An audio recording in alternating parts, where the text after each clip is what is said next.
Hey everyone, welcome back to CyberTalks with InfosecTrain. I am Anas. Today we talk about data privacy. Along with that, we also understand about AI and the user perspective. I'm excited to have Ms. Sarika Malhotra with us today. She's been working in data privacy for years, has seen firsthand how AI is changing everything in these days. Let's be honest, we have talked and we have seen many times accepting the cookies, notice without reading a word about them. But with AI now processing our data in ways we have barely understand, it's time we have to get smarter about what's happening with our information and our data. So when we talk about that, whether you are concerned about your personal data or you're trying to keep your company on the right side of DPDP regulations, which has recently been in our talk and burst, today's conversation will give you practical insights you actually needed to improvise in your daily life. So grab your coffee and let's talk about data privacy in the age of AI. Over to you, Sarika. We would love to know something from you as well. Hope you're having a good day. Hi, Nas. Thanks for your invite on this podcast. Glad to be here.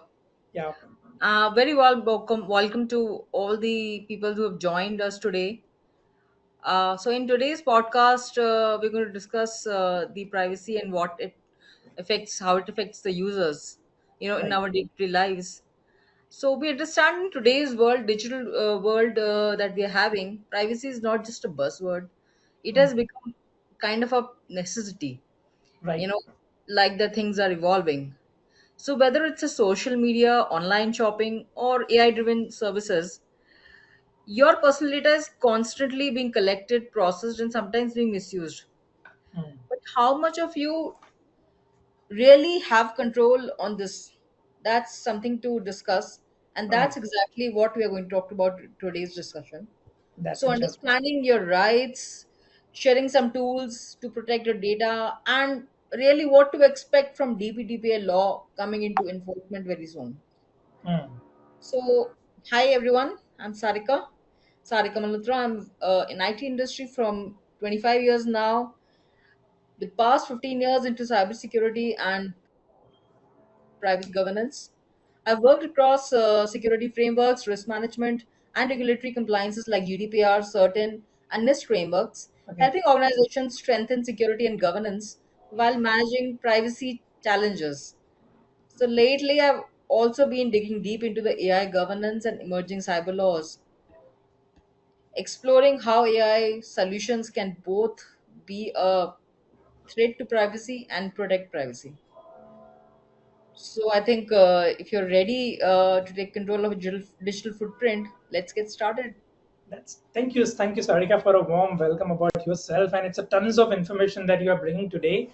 And I hope our users are going to enjoy this a lot today, because the amount of expertise and the amount of interest you bring in your conversation. When the last also we were talking about the implementations you have developed in the form of AI, your interest of handling data and making data more available for everyone, and also to understand about public awareness. That really shows a great interest of yours in the age of AI, how data should be handled.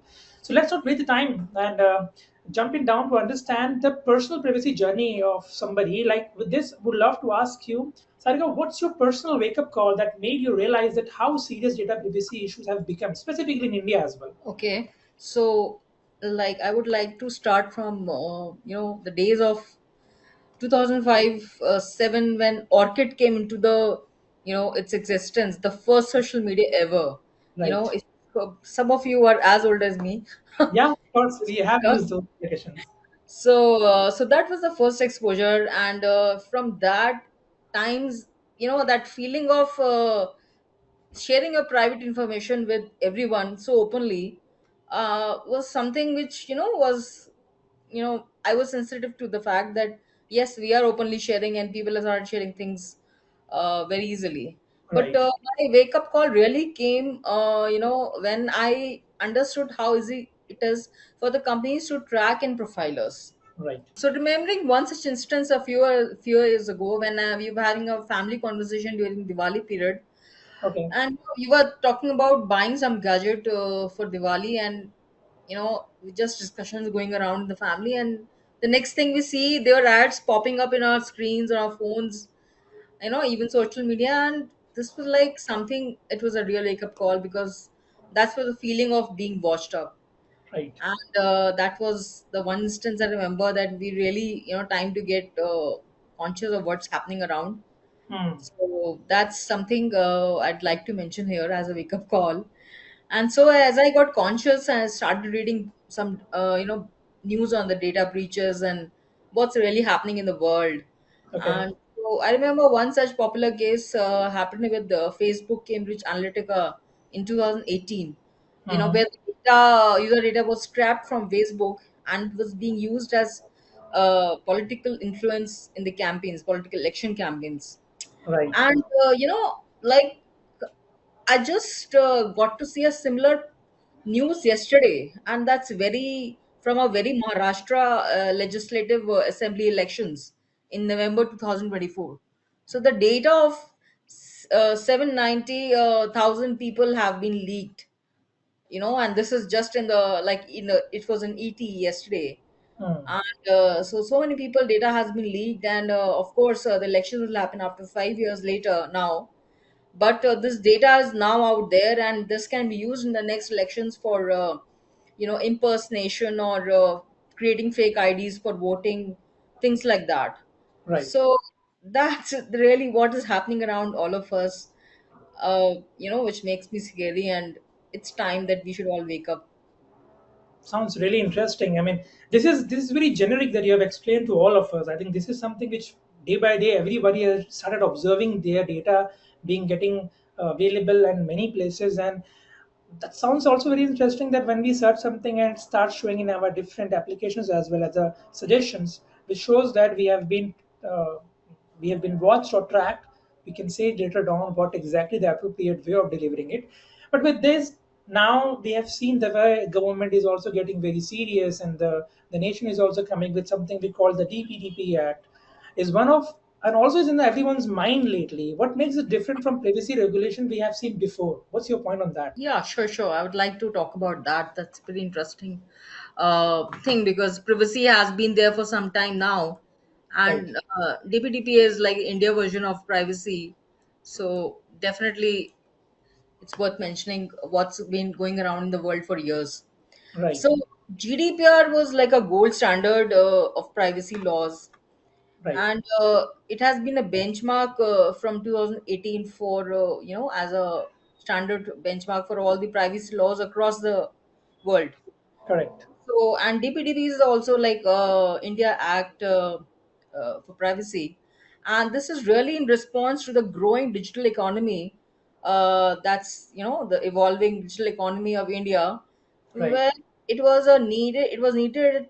It balances privacy rights with the unique Indian privacy requirements or the digital requirements. Okay. So it's like balancing the privacy with the digital needs. That's why this law really came into existence. And however, I would say the DPDPA has got its unique provisions, which is very different from GDPR. Right. So primarily, the core is that DPDPA talks about only digital data, Uh-huh. while GDPR talks about both digital and non-digital data, Okay. Okay. because it has its roots in 2018, and during that time there was paper-based data, there was digital data, but Hmm. now we have like 7 years later or 8 years later, everything is now converted to digital, most of it. Right. So DPDPA makes more sense for only for digital.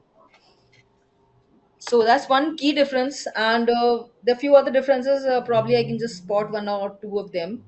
Like the Okay. concept of consent manager is very new to privacy laws, and it has Okay. come up in DPDPA.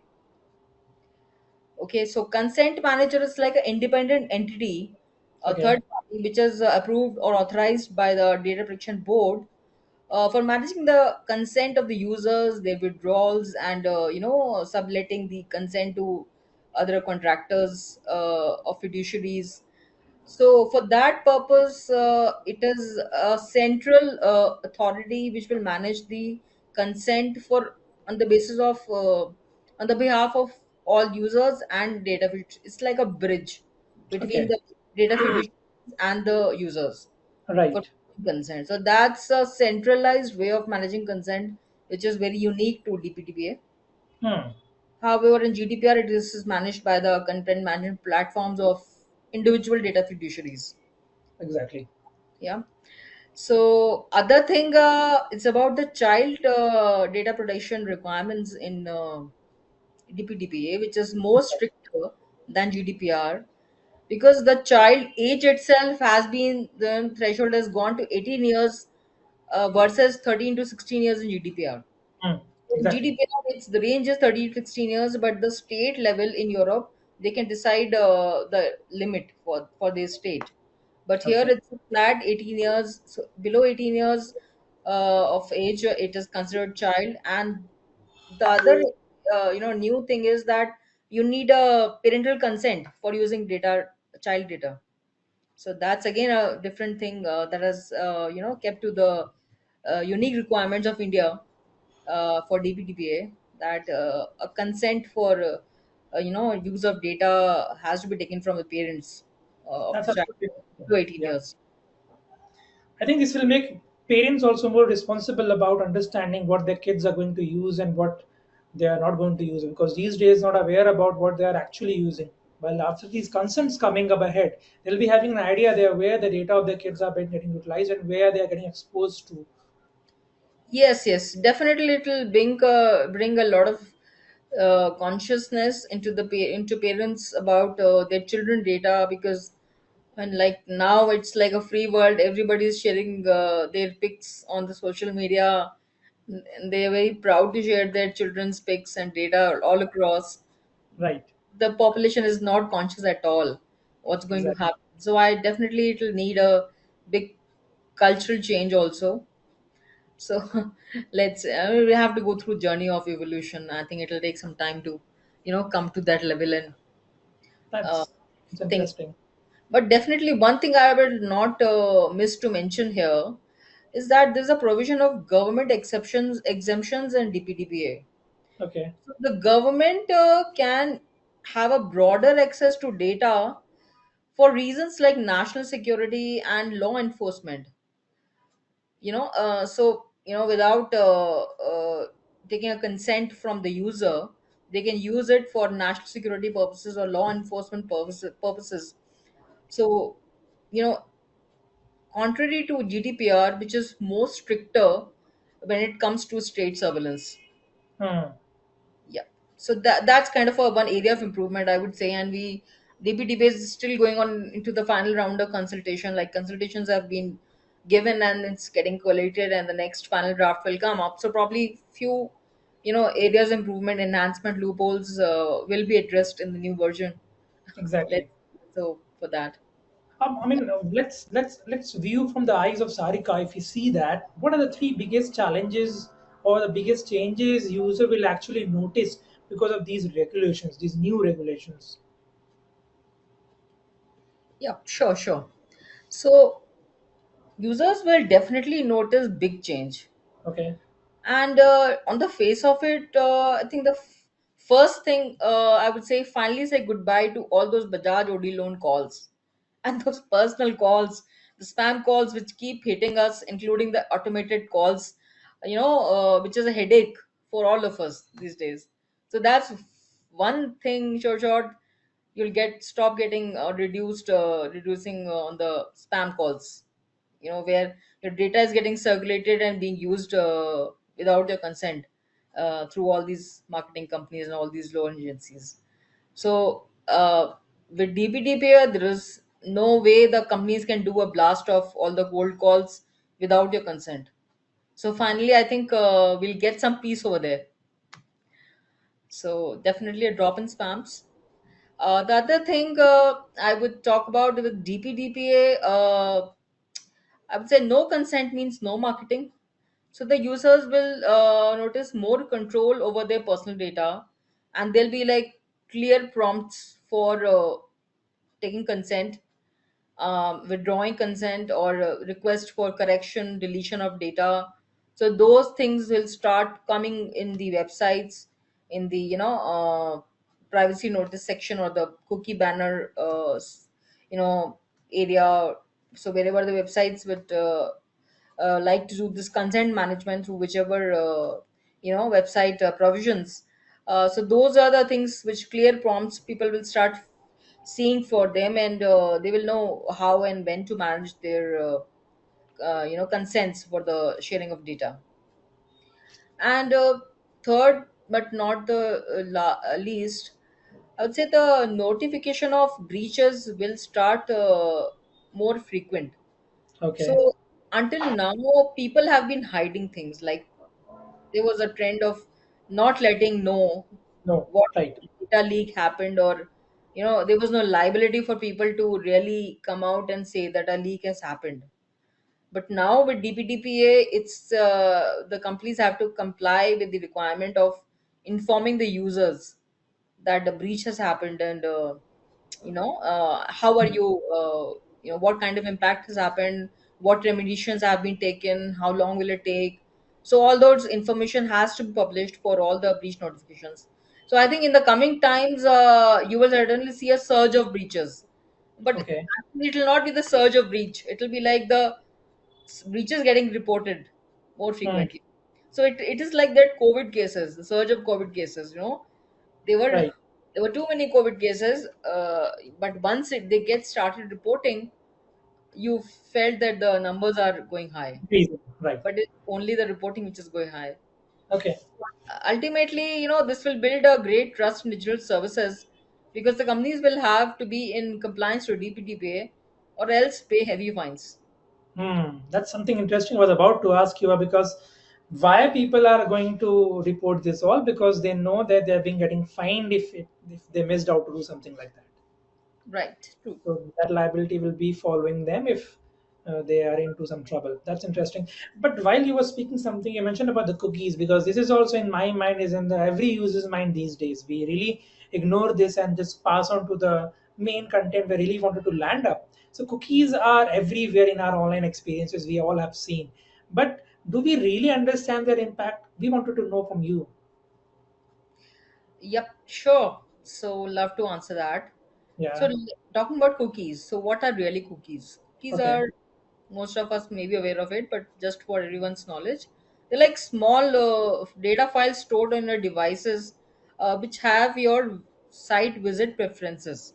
you Okay. know like your browsing history, or your passwords, users, or which page do you frequently go to. So some bit of information are being stored in the devices, so that you don't have to every time start from the fresh, and Okay. you have certain memory from Okay. the past usage. So while this is being done to improve user experience and personalization factor, Mhm. enable third parties to track your online behavior also. Okay. Okay, So, so talking if I'm not wrong, they're keeping a small assistance inside our device who is tracking our information and delivering the information to the provider and let them know that what are our tracking abilities and what are the habits we are actually following. exactly, so they're doing personalization on the face of it, but at the back they are sharing it with third parties also. And Okay. I'll come to it. There is a privacy setting in the browsers where you can block the third parties, but most Okay. of the people are not aware of it. So I'll come to it. Right. So, talking about the impacts, of these user profiles being created, they are being used for advertising, analytics, firms for content recommendation based on the viewing habits, and some cookies may even be used by the hackers for unauthorized access and phishing purposes. Okay. So, I'm not scaring anybody here, but that's really the truth. So, it's very important that we should spread awareness, and people should really do some googling or chat gpt to learn how to manage cookies. you know Right. yeah, it's a need of our. Okay, That's so interesting. everyone pay attention now. I think I'm going to share some tips or some best practices to control your cookies That's right interesting. here on the podcast. Yeah, Yeah, that's interesting. yeah.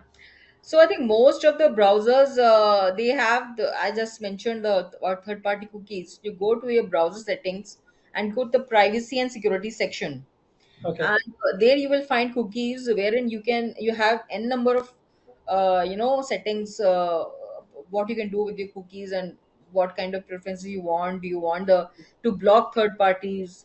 So Okay. you want to block cameras or something. So you can go to the settings, explore the browser settings. Okay. Then there's a also you will find over there, it's like a do not track request for browser traffic. So it is like sending a request to the third party upfront that do not track my cookie. Okay. Okay, and it is obviously there.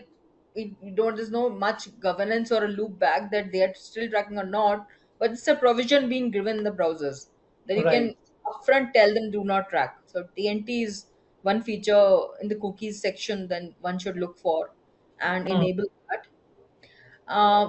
Simple thing, clear your cookies regularly, because the more small files of information is there lying there, the more it is exposed to being used, by third parties. Sounds interesting. I mean, that's one lesson we're going to take today with this podcast. Is one of them is clear your cookies regularly, so that you should always be ready, because we know what we wanted to access. We do not need any extra assistance to let us know that you should not need to do anything from fresh or start. It's okay. We can do it from start, I guess. Right, sure. Yeah. I mean, with this also, we're talking about the regulations right now. We just missed one part. I wanted to know from you that are small business at disadvantage with these regulations, or is there any practical way for them to adapt? So I think the small businesses should really go with a bigger approach of risk management strategy. They should view the privacy in the uh, through the lens of risk management. And Mm-hmm. some, if they're managing their risks, and as part of risk some privacy risks are there, they should be addressing it to whatever is the risk for them, rather than doing a blind follow of all the DPDPA requirements, which may not be really applicable for them because they don't have risk in that area. For example, if you're not handling a child data, then in that case, all the child requirements, child data protection requirements are not for the business, right? Okay. So only if it is a risk for the business, one should be focusing, by following some fundamental aspects of DPDPA requirements, like the purpose per limitation, which is a lawful process, like process data only for the purpose of your business, and don't Okay. process data for which is not your business, your core business. For Mm-hmm. example, organization collect data for um, you know for example, training. Okay. Okay, and they are selling it to other advertisers, anybody, for different reasons. Okay. So but that's not the purpose of their business. Their purpose is training. So data Right. should only be used for that purpose, and that's the legitimate business use. Mm. It could be the user consent based processing. It could be a contractual necessity, like when you're doing online shopping. It's a Okay. contractual necessity. When you're doing a employment contract, HR, processing personal data is a contract Right. based activity. So that's lawful basis is one important thing to be kept in mind as a very basic rule of privacy or DPDPA. The other is getting a clear consent from the users before using. So clear opt-in and well explained, simple in simple language. The consent has to be taken. That what data are we using? How are we going to use it? With whom are we going to share it? For how Okay. long to keep the data? So there's a whole lot of requirements in the consent. What all consent banners should have. So all following all that and making a very clear and explicit consent. And of Oh, course, do data minimization is the rule, because the less you have, the less you have to protect. So that's only, interesting. yeah, you should Yeah. only collect what is minimum required. Wow. Less accountability, I think, will be there if it be the lesser amount of data. Right. True, true. True. That's interesting. That is also one important point we take about. But let's move into the next understanding, Darika. We wanted to know, because the last time when we were interacting, you said about that you have been jumped into so much about this AI and understanding. Few times back, we were studying about the cookies and other information which really software takes into the, I mean, control. But the way we are feeding these days AI, the amount of data we are actually delivering, that's like 100x that what we are actually delivering to a software these days. So let's talk about what's happening behind the scenes. How are AI systems using our data differently than a traditional software? Okay, I think that's a brilliant question because yes, we got to understand what was happening earlier in the software industry and how the software industry is now shaping up in the form of AI systems. Right. So absolutely, I would like to talk about, and where do I start? So, traditional softwares, they operated more on a fixed logic and structured data in the form of databases, have providing static functionality, more or less static, and uh, there is no data being retained in the system. The data mainly lies with the databases, and databases can be protected separately. So it's the privacy risk is very low in traditional softwares. I would not say it's not there, it is there, but it is limited. Okay. Unlike AI systems, uh, systems which totally depend upon the data taken from users, the feeds taken from user data, and adapting to learn from that data and improvising the system over a period of time. Using the behavior system, system behavior, evolving it through the user data. So things like Netflix and not Spotify or even Alexa and series of our homes, they continuously process vast data Okay. for the profiling and prediction purposes. Okay. So the AI models behind them really study the patterns through machine learning and kind of personalize the experience dynamically. And Okay. that's why, whatever we start talking, we start getting ads, and we are kind of our thought process getting shaped up or tuned up towards the wishes of the AI model. Right.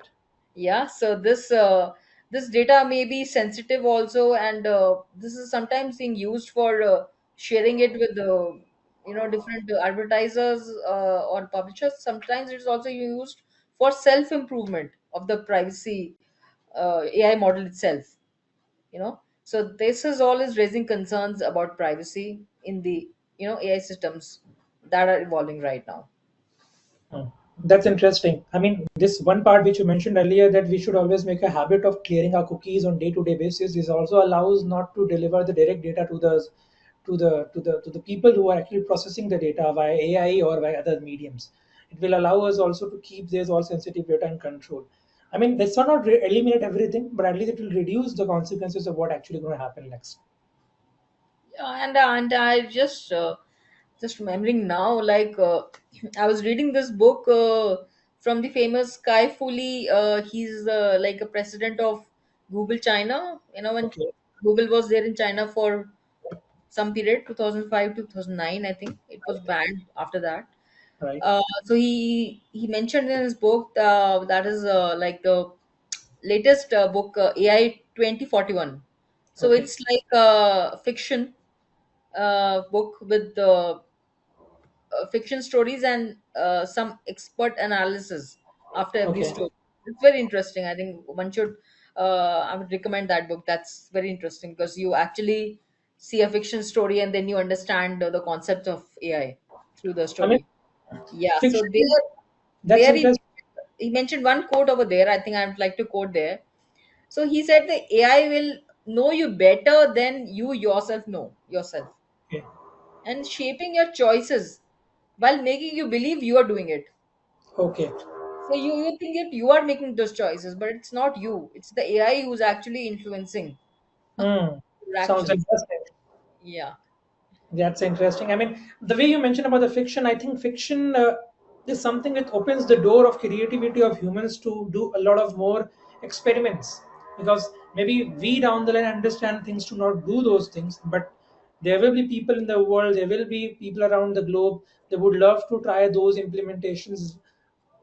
In the fiction, they have actually read it, but they want to make it in the reality. So I think it's important that we keep it Happens, safe. Jonas. It becomes a reality. I'm telling you.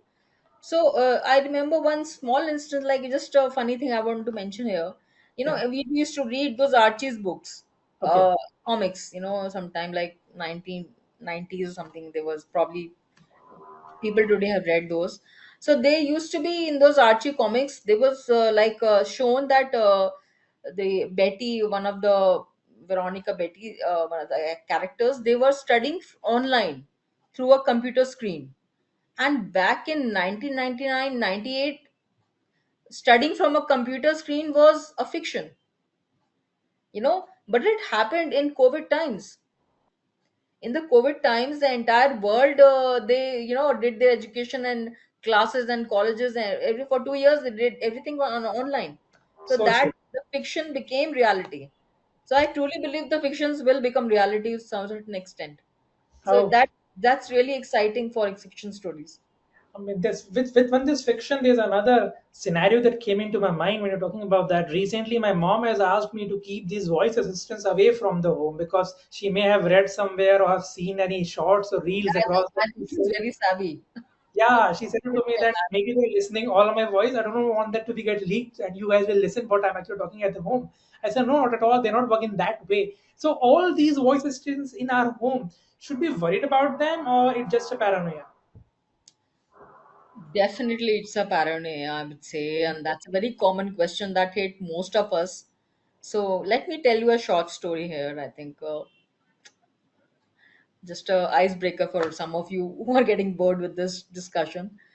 So, talking about one small story, Raj, he was being gifted a Alexa on his birthday, and no, and he was in love with the gadget, with his new speaker. He was playing music, setting reminders, even cracking some jokes.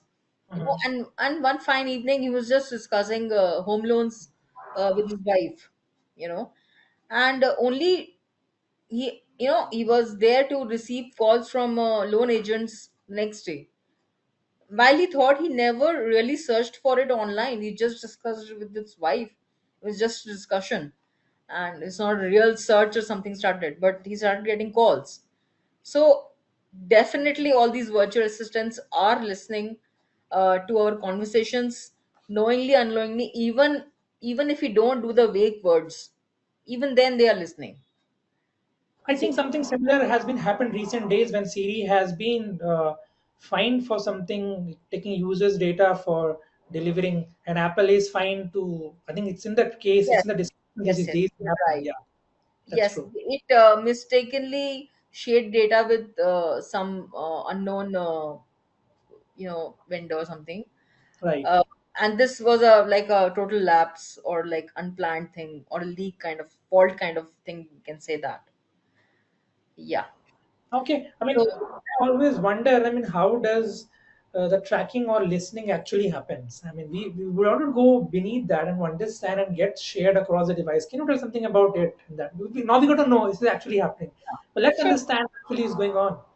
Right. I think good you asked it, because what's happening in the background, it's very important to understand. Right. You know, it's very important to understand the logic why it's happening so. So I would say that talking about the behavioral tracking, and not just the voice assistants, talking about all the trackings that happening, I would Okay. like to speak holistically. So behavioral tracking is happening through the clicks that we are doing on the websites, the searches, kind of searches we are doing, or the times we are spending on a particular website. So all those is getting tracked in the cookies, okay, or it's getting tracked in pixels. So these pixels are actually the web beacons. They called web beacons in the technical world, and they're the pixels. This is a pixel tracking. So all this is capturing information that I talked about, the clicks, searches and time spent, and that is getting used for behavior tracking. uh, then there is a cross app data sharing. So the whatever you are searching in one browser is getting shared on different site. So you can understand that it's like a network of websites tracking your behavior. They are talking to each other and tracking your behavior, right? So it's called the cross app data sharing, where you browsing something on one website and you're getting ads on the other website. what you searched on the first website. So this Right. is also something which is important. Then there is location data tracking, that somebody nearby you on the near the same IP or location is tracking for some, is searching for something, and so you also start getting ads of the similar product, if somewhere your profile matches to that particular search. Okay. Then let's talk about the virtual assistant. So virtual all these Alexas and Siris, actually they have something called a audio beacon. So audio beacon are like a small ultrasonic signals hidden in these devices, which are actually captured by the the ads, the microphones, for tracking purposes, right? So these are the ones. So basically they emit certain ultrasonic signals which gets captured by the ads. So they capture what you're talking, and that's get embedded in the digital media and used for tracking purposes. Sounds really, sometimes it's that we are all surrounded by technologies, and these technologies are there to help us, but they are also helping too much.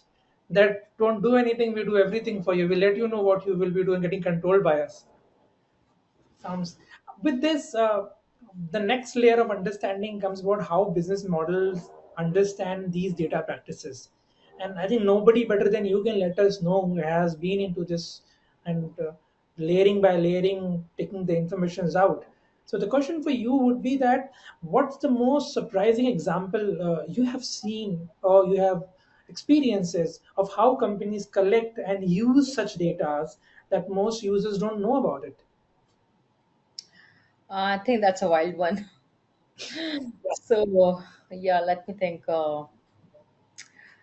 Okay, so do you know that your smart TVs are spying on you It's very even while you're not streaming? okay. So How I think so? that's something which nobody, most of us don't know. Okay, No, so the smart TVs, they have something called automated content recognition (ACR). okay, Okay, and that's something which is spying on you, capturing your viewing habits to serve target specific ads across your okay, phone, laptops. okay, And there's a setting in the TV where you can turn off your ACR. okay, So after the podcast, one can go back and look at the settings of the smart TVs, and you can turn off your ACR, okay, because it's very much there. It could be in the form of viewing data option inside settings, or it hmm, could be like sneakily option of smart interactivity. So okay, you have to turn off the smart interactivity or viewing data in the okay, ACR section. So I think that's something which I want to bring it here. And this there was an incident also in 2017. There was a brand of TV called Vizio, in US, and it was doing the tracking without the consent of users through this ACR technology. okay. And FTC, the Federal Trade Commission, fined 2.2 billion. Oh, that's 2.2 huge. million US dollars on the company, because it was being caught spying on the user data and using that data for different purposes. Hmm. Yeah. So it's So on, crazy. People yeah, worry about the phones listening, but even TVs are snitching on you. we were only back in our these days. We were only concerned our parents will listen us. I think technology is listening us more Yeah. than them. Yes, yes. So वो बोलते थे ना कि त्योहारों के भी कान होते हैं. So Yeah, right, right, I right. think it's coming true now. That's very true. Okay, but I mean, I think you have these days into AI so much. When the last time we met, you have given me so much of recommendations that how you should use those on free available AI applications and tools, and that actually inspired me. So let's inspire to other people as well. So can you explain the real business models behind free AI services and what's the actual cost we are paying for that? Because we have discussed something down the line, but I think we want something very filtered and right information for the users to understand that what actual cost we are paying it. If it's really free or something else we are only delivering to them. Absolutely. I think that's a very $1 million question that Yeah, you've really asked, because everything it comes for free and we start using. right. We like to say, okay, wow, this got a free tool Exactly. to bring productivity to my work. Why not use it? So it is said data is currency, right? Data is oil, data is currency. Right. So really, if you're not paying for the currency, actually you are the product. Okay. Okay, it's like that. So a free chatbot assistance learns everything from you as you type and say, improvises. So you are actually tester, you are the trainer who's feeding the data, then doing a self improvement based on your inputs. So that's one example.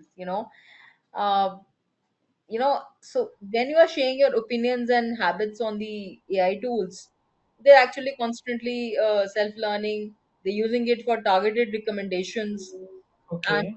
sometimes you're using the free version, absolutely free, while once the model gets trained and matured, you have to pay for it then for the better features, right?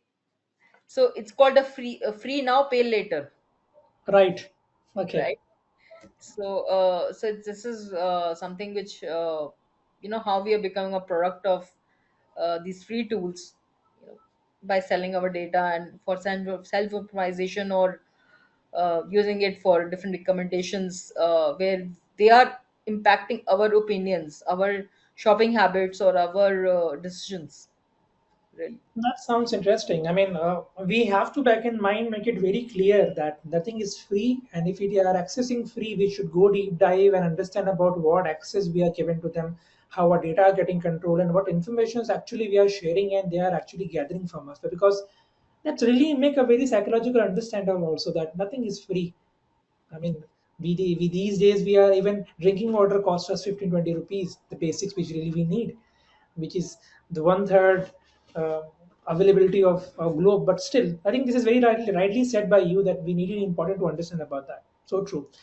But with this, they have also said many times, and you have also mentioned to me many times back in past when we are discussing that the anonymity they have created about that. So when these companies says that anonymize our data or this is anonymous, does it actually mean anything or anything more with that today AI capabilities? Or it just like that our parents back in days used to say to us that if you have this, we'll give you this, and if you don't have this, we're not gonna give you.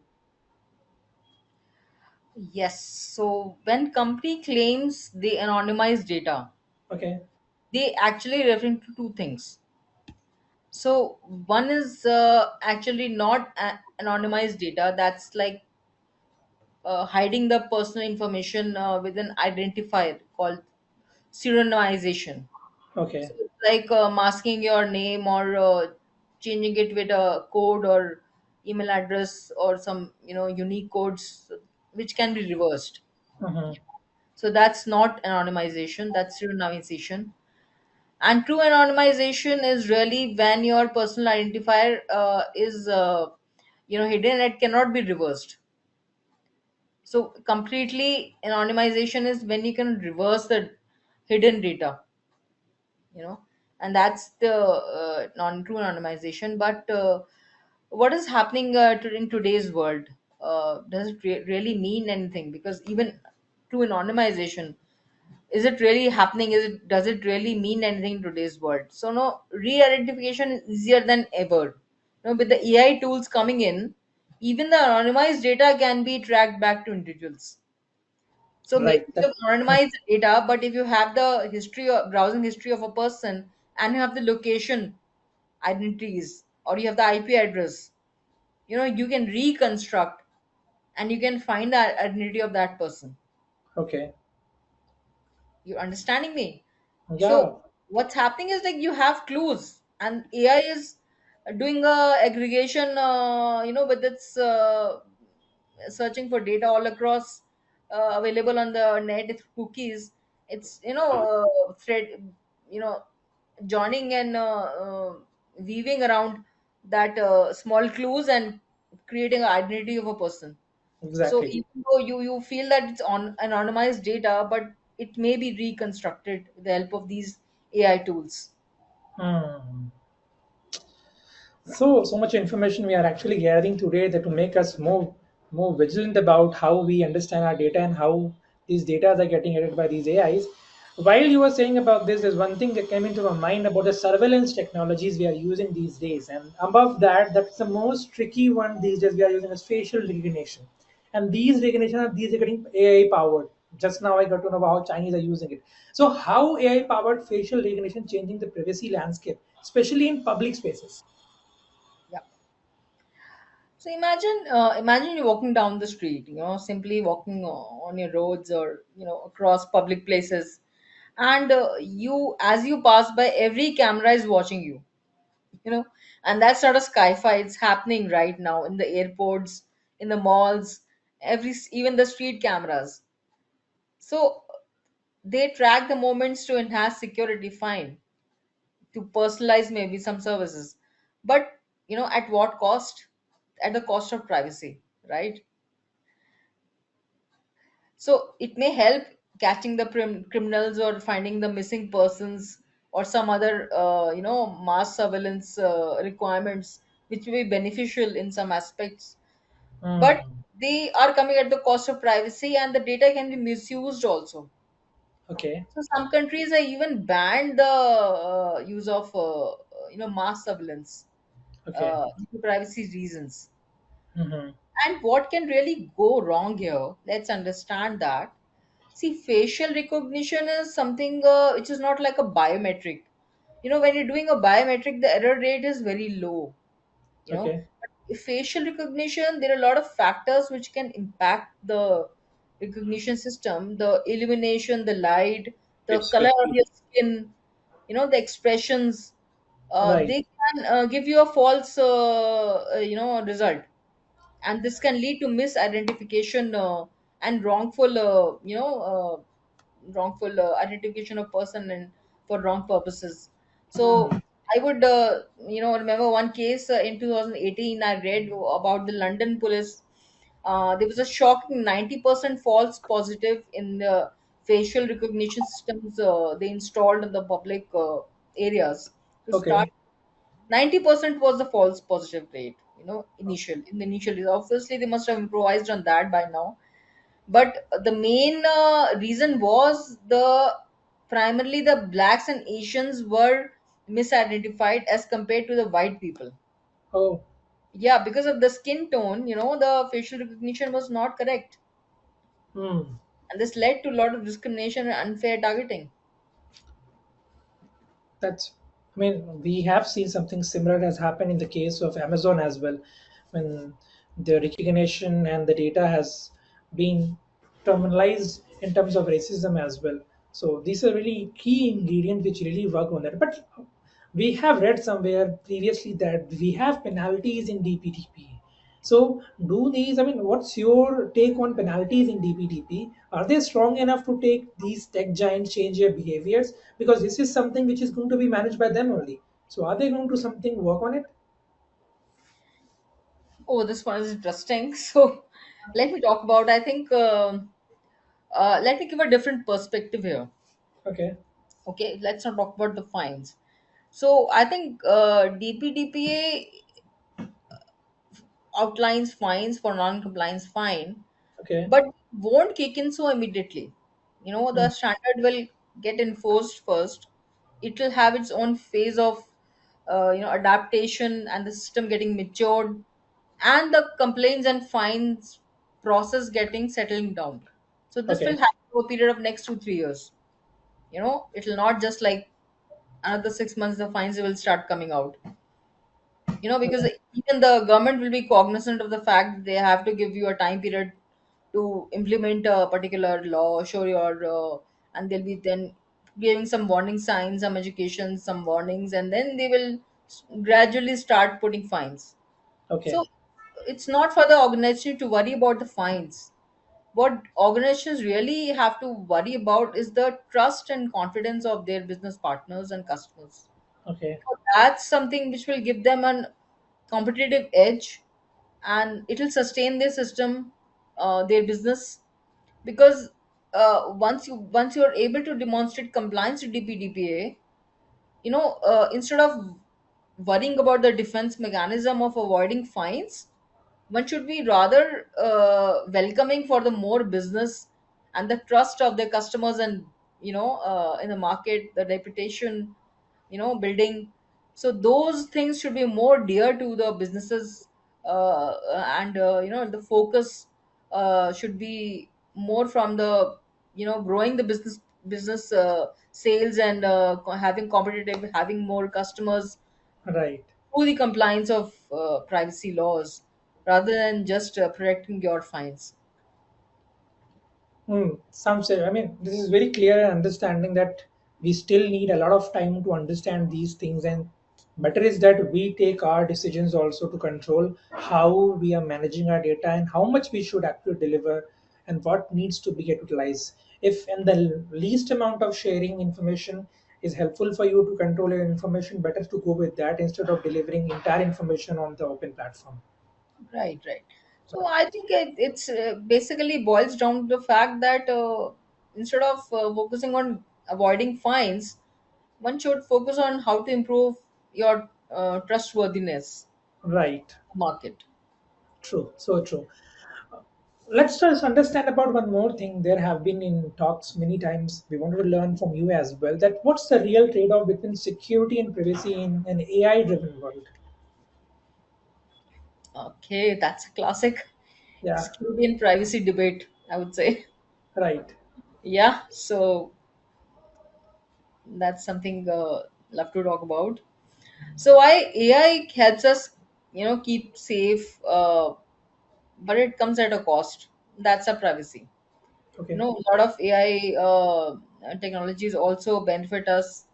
I mean, it's not just privacy is the concern, big concern. AI is not of any good, because with AI there are a lot of health apps.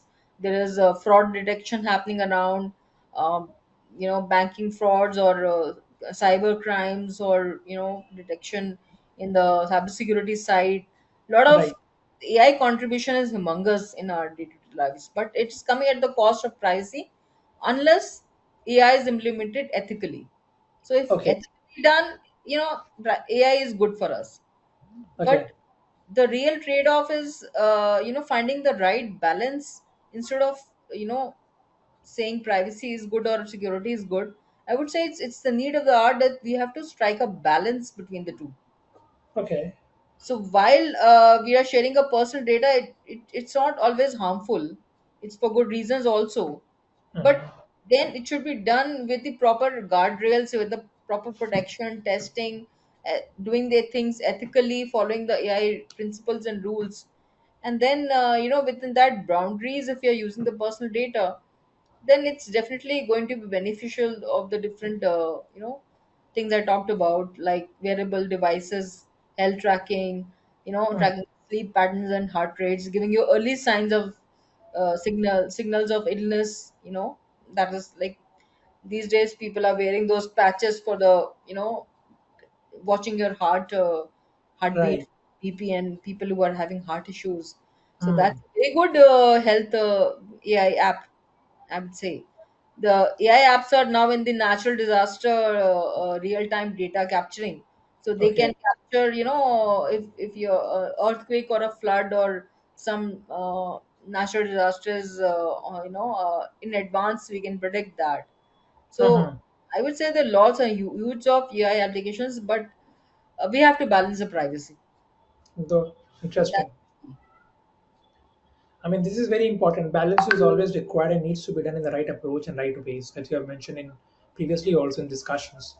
I think it is. It depends on both ways. It not doesn't depend upon the companies. That it also depends on the user and how much data they are dumping down in getting their information relieved. So the lesser we do in that, the better we come up with this. I think this is interesting, but there's always a buzz around the society and the people that those who are celebrities or those who are politicians, they need to be more accuratively looking about their informations, their image and data.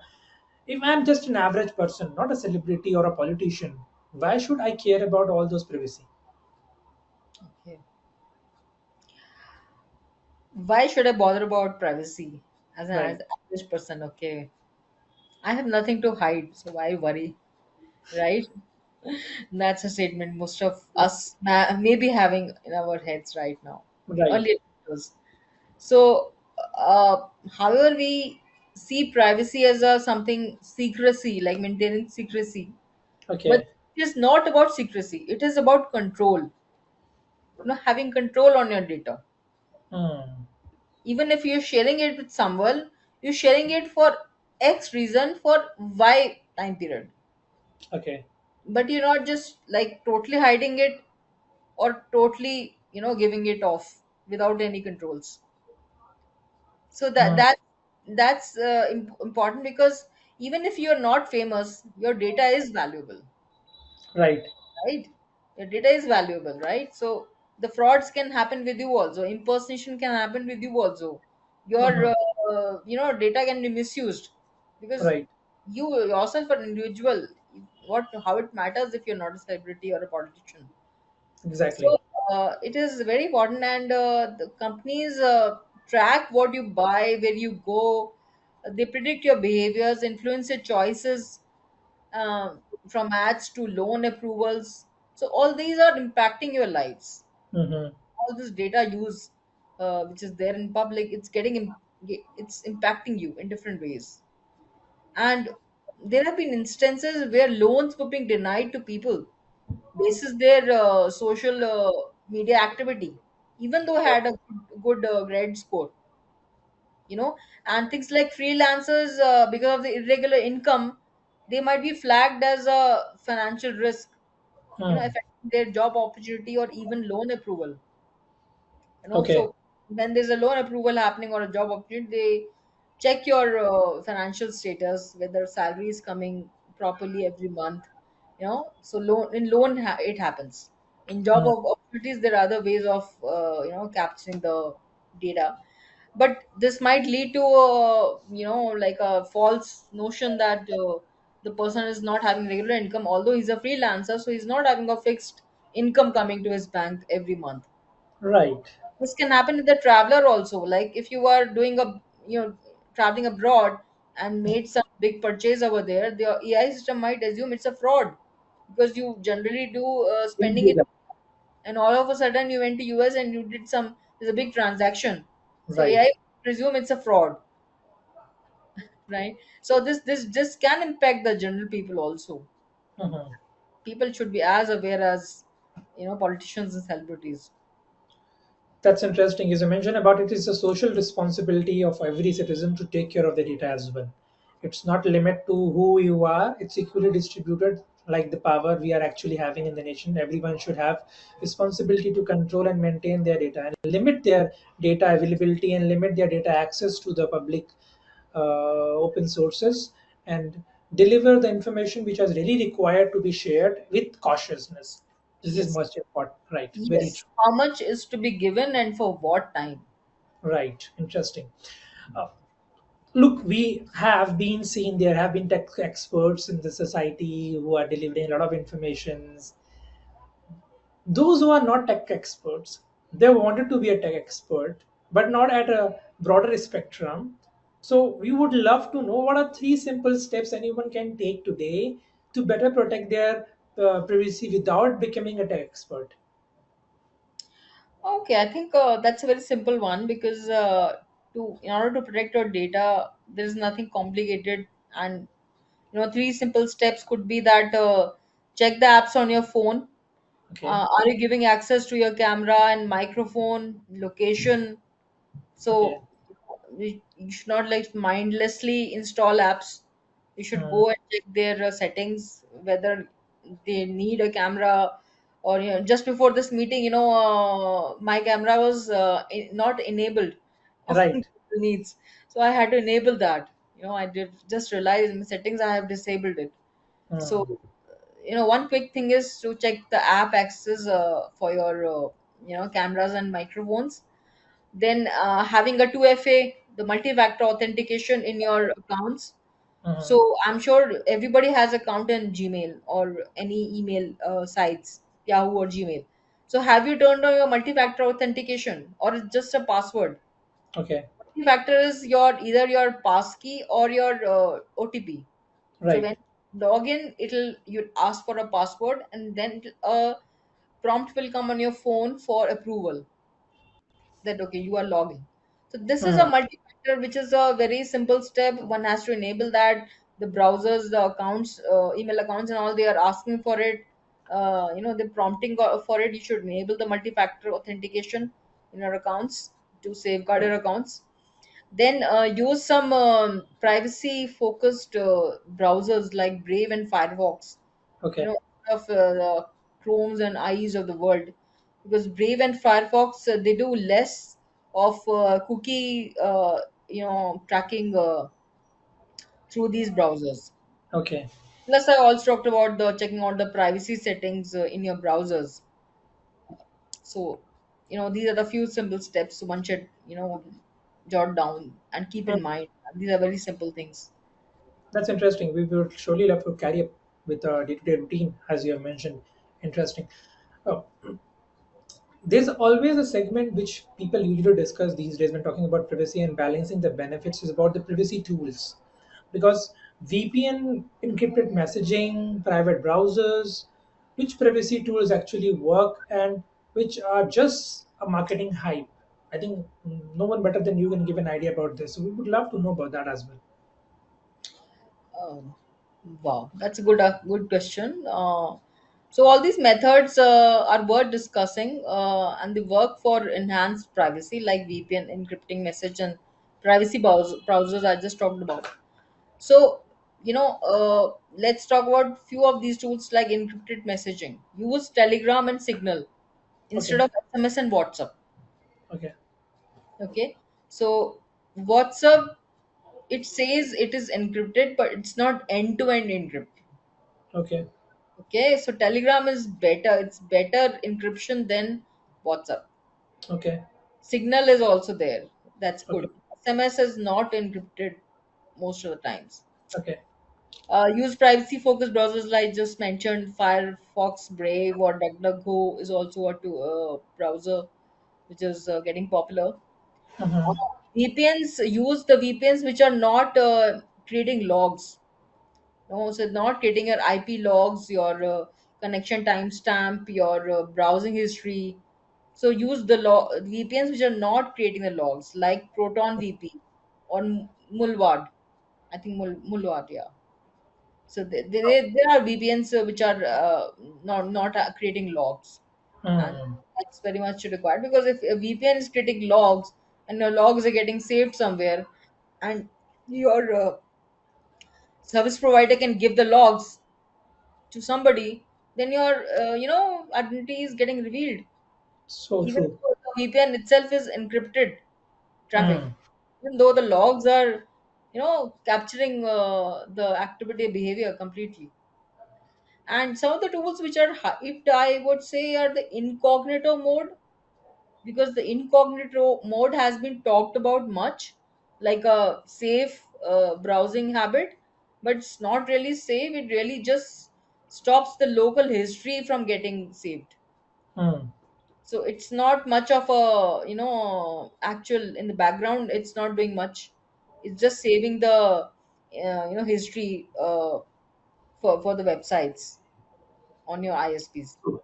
And the free VPNs that are there, free VPNs actually, instead of um, you know giving you protection, giving you encryption of your traffic, they're actually selling. They may be selling your data, Okay.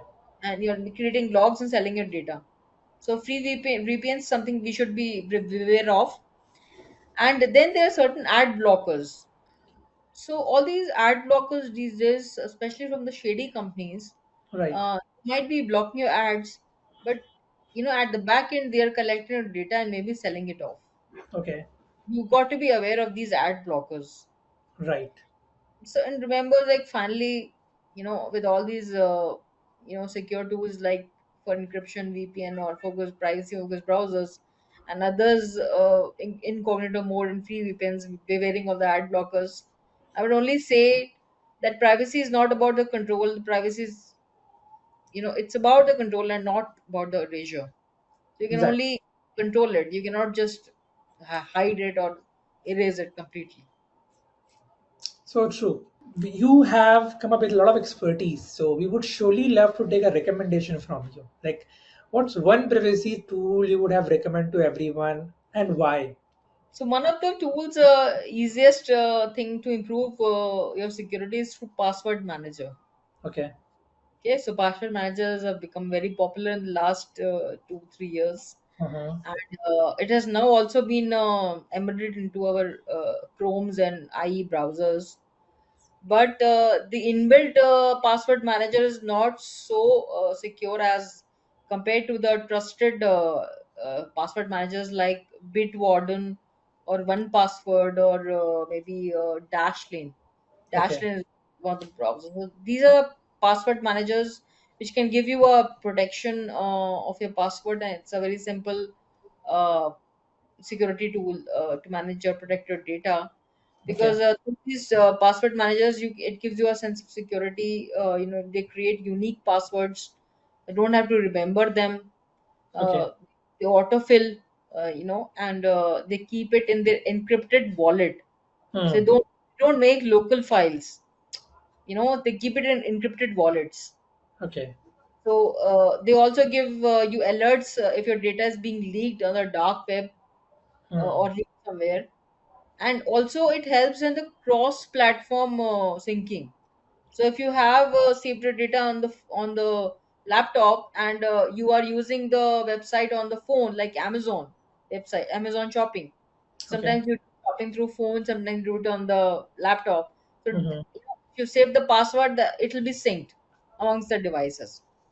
So it gives a lot of convenience and security. So true. That's interesting. I mean, we would for sure implement this. I mean, we will for sure utilize this information and do practice this in the day-to-day task. We are very close to end this discussion. It's full of knowledge and information right now we have gathered, be it is using cookies or be it is making the facilitation of using the password managers or asking about the DNR or taking care of the ACR in TVs, or we talk about how we manage to take care of these ad blockers, also talking about the DPDPs, which you have actually given a brief idea about how these data being getting collected and managed, and above one, the best that you can bring to all of us regarding this AI, also how the data these days AI are getting implemented and used. I think bundles of information we have bring for all of us. Let's understand about the last key information we can gather from you, Sarika. It's like we commonly have heard about this also many times. That's what's in it for me. That is, we call WIIFM factors. And why this is important. And under this, if we talk about something interesting, I would love to ask from you to that: why should an average person care about the privacy in digital India, and why it is important for them? Okay, so I think a little bit of it we've already spoken, but again, I would emphasize here. Let's cut to chase now. So, Okay. what's in it for me? Vivim factor. Why should I care? Again, and these are important things to answer. At the end of the podcast. Now we are nearing the end. So, stronger privacy means fewer annoying loans and insurance calls, as I talked. Less of spam calls, you know so your data is not getting circulated for free in the market, and you're less targeted for allowing spam calls. Okay. That's one thing, definitely, uh, first impact the people will feel once they start protecting your data. Okay. Okay, so it's really the telemarketers get your data free, for free in the market. Hmm. And this weak privacy laws lets the company trade your data for free. There are no privacy laws till now. Okay. So data is circulating free in the market. Right. Okay. So this enhances the frauds and scams. It's not only the spam mails, spam calls, but it's the frauds. Somebody can impersonate you. Hmm. Imagine somebody has your Aadhaar number and your phone number, and somebody can impersonate you easily. Right. Right, so of course the OTP factor is there, and without the OTP you cannot use Aadhaar, so probably this is not the best example, but there are ways that your data can be used for impersonation of frauds, and to steal money, or to show that they are you using your identity. So having a control on your own data is very important. So what DPDP you have the right to say no, Okay. that you don't want to be tracked and your data will be misused. You have the consent now. So you have the right to say no, that don't use my data. No, I don't want that this company should use my data. I don't give the consent. So that's the factor. Avoid being profiled or discriminated. So the AI systems, they might be using the AI tools for loan approval or for job, shortlisting or Hmm. insurance purposes. So based on digital footprints, so you can always give less of data, minimal data in whatever purposes you're sharing the data for your capacity or your needs. And the tools will not have the sufficient data to make decisions about you, because you're not giving data for free. Okay, so we can say that less tracking means more digital freedom. Oh, Yeah, that's very true. that's what I feel. Okay. Science, we talk about a lot of things. Let's come to the conclusion now. And I would like to conclude with a vision which we really think of it, a vision which we really imagine of it. And we would love to see that image that builds in your mind when I say that what would be a privacy conscious digital India look like. Yeah, that's a very good one. I think we're ending on a very good note. Yeah. Yeah, privacy first means what it means for India. So what it means for India is safe online services, more trust, Mhm. where people can have the confidence in digital platforms to Okay. share your data, more trust, strong business accountability, because the companies will be conscious of how they are securing data in order to avoid fines. So they are accountable now. Fewer data breaches, because you have to comply and you can't do reckless data collection and leaks. Although in the coming times, first you will see a lot of breach news. As I told you, they'll start getting reported and you'll see a surge of breaches. But Right. actually, it's not a surge. It's the reporting which will increase.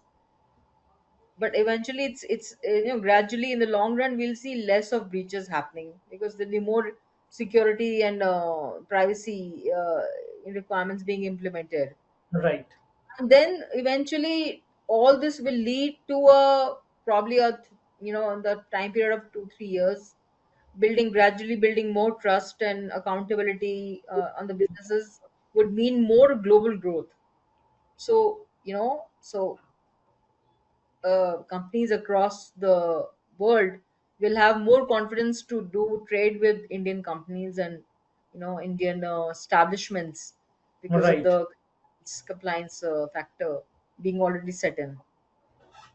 So true. So That's overall, it will lead to a stronger digital economy with okay. more control on personal data for individuals, I think. Very true. I mean, this is something which is we also really want that there should be a balanced control of data. There should be a limited information available in public domain, and using less resource, giving better optimum utilization is something which we should looking into the future instead of taking bundles of data and then training a model, which really makes a big chaotic environment for everybody. So that's really very interestingly you have explained to all of us about this to our viewer as well. And that's all we have. I mean, the time for today on Cyber Talks with InfosecTrain. I would say a big thanks to Sarika for keeping it real about the data privacy and AI and some day-to-day small cuts that she has added to all our viewers and all our learners, that how we can make our day-to-day life more easier about how we manage our data and how we manage our privacy. And I don't know about you definitely, but I am definitely thinking twice before clicking accept all on the website after this conversation for sure. And what struck me most about how quickly things are changing and the privacy challenges we face today barely exist a few years ago. So that's why it's very important to all of us to take care of it in a very focused way. And remember, as she said, remember you don't need to be a tech expert. Take controls on your digital footprints and use your information on the limited form as much as available. And for the time being, you are delivering your data to somebody. Start with simple steps, and Sarika's mentioned. Stay informed. Don't be afraid of demand better from companies or collecting your data. Always take care of your data. If you found this helpful, share with someone who could be your privacy friend, who could really want a privacy reality check in their life. Until next time, stay secure and stay safe. Over to you, Sarika. We'd love to have a closing words from you. Yeah, so I would just like to give a small an anomaly here, Yeah. and that's about when internet came to India in somewhere around 1998. Okay. That was a time when India started learning how to Hmm. use internet. Right. Okay, even I did a 3 months course Okay. that time, just to learn internet browsing. Right. Like, so India learned to adapt to internet, and gradually, the banks were trained, the computers were introduced, and instead of standing in the lines, the queues, we now do online payment of our bills, Okay. and lot of adaptation happened. The whole India So true. adopted to the internet world. So I think it's the same era now. It's the same Hmm. time that we Right. have to learn, adapt ourselves to privacy requirements, privacy settings. How do we control our data? How do we protect our data? So a lot of things I talked about today. Just I just gave small clues, and Right. not everything of it people will really remember. But I would prompt and request everyone to do their own research and spend some time, be conscious, and learn to adapt to the changing world. So true. That's critical. Yeah. That's very interesting. And as Sarika has mentioned that she has briefed a little about this. With this is a fresher for you all. Do a refresher about your data handling, data privacy. For sure, we'll bring Sarika once again with some more upload and a new form of learnings and a better understanding about the next level privacy and the next level security one should always follow and keep in their day-to-day life. That's all from our end. I hope you guys have a wonderful day. Thank you so much for giving your time today. Thank you, Sarika, for giving up your valuable time and making our learners very engaging with a lot of information that you've brought today. Thank you. It was a pleasure for me talking on such a good discussion today. Thank you so Thank much.